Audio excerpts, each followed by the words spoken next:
Earlier this week, the Bellevue School District and its teachers reached an agreement to bring students back for in-person learning. Other districts like Tacoma are using hybrid models and expanding in-person learning for more students.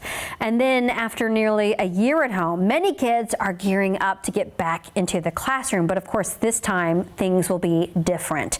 Dr. Chris Laddish, a pediatric neuropsychologist with Mary Bridge Children's, is back to talk to us about how parents can really help create healthy back-to-school transitions for kids. So good morning, Dr. Laddish. Thanks for being here.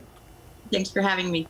Well, first off, a lot of us are just, nervous about sending our kids back into a group setting. How rational is that? I think it's entirely rational. The pandemic is continuing. We are making strides in positive directions, but I think parents' job is to protect their kids and to weigh the evidence about what's out there and, keep them safe. So it makes sense to me that parents are anxious. However, I think what we need to keep in mind is that we're in a really different place from where we were when this first started and all the kids went home.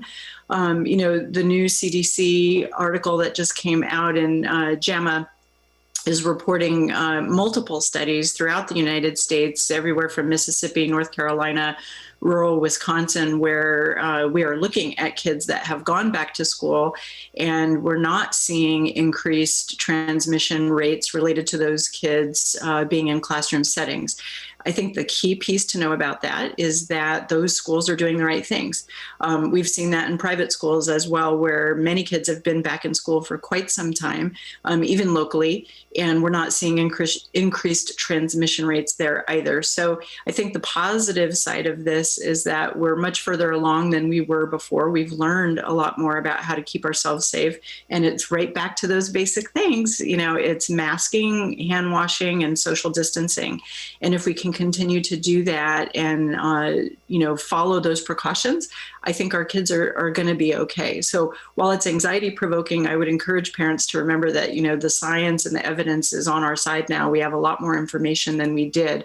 As well, there was an announcement that just came out yesterday that the Office of the Superintendent of Public Instruction in the state of Washington has now put some information out, and will be partnering with Kaiser to set up a plan for vaccinating teachers. So again, another step that just shows how much further along we've come. Yeah, I think those are some, you have to go with the data, right, and the research, and so that is obviously positive. Now, on the other hand, if your child is feeling anxious about transitioning back to this in-person learning, what can you do? What should you do? I think one thing that's important to know is that, children may be anxious for reasons that we're not necessarily considering as adults. And so again, while we as adults, and I think most of us, our anxiety is around COVID, our anxiety is around infection. I think when you talk to kids, and I've seen this in my patients, I've seen this in my own kids, what they're reporting is anxiety about social pressure, anxiety about getting back to those early morning routines, the academic load, having to be in front of a lot of other peers. And so it's a different circumstance for them. And so I think the place to start is listening, asking the right questions. I wouldn't focus on, pulling for a lot of anxiety, just listen and meet our kids where they're at. I think the other thing that's helpful is setting the tone, and being matter of fact about this. We are going back to school, and kind of, setting them up for success. I wouldn't recommend that we bombard them with a lot of details. The studies that I'm sharing are studies, largely for adults or for teenagers where that information might be helpful. With young kids, I think the emphasis should be more on setting them up for success. Some of the things that can be, helpful small steps to take are, practicing without pressure. What I mean by that is, can we go back to the school grounds, check out the playground, have a brief conversation about, what it's like when they've been at school and how nice it is to be coming back to school, and then go home. Just being able to kind of start dabbing our toe into the water, so to speak, can be helpful.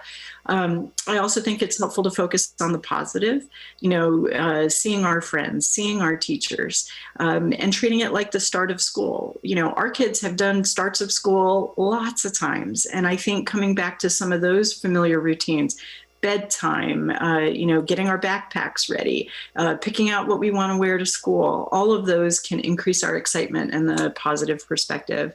And then finally, for the kids that are worried about COVID, reminding about those strategies, their mask, washing their hands, all the things that they can do to keep themselves safe and feel like they're in control. Okay, Dr. Laddish, we're almost out of time. 30 seconds. How can you make this transition easier for kids, especially the ones who already struggle with anxiety or depression? I would say take it one day at a time.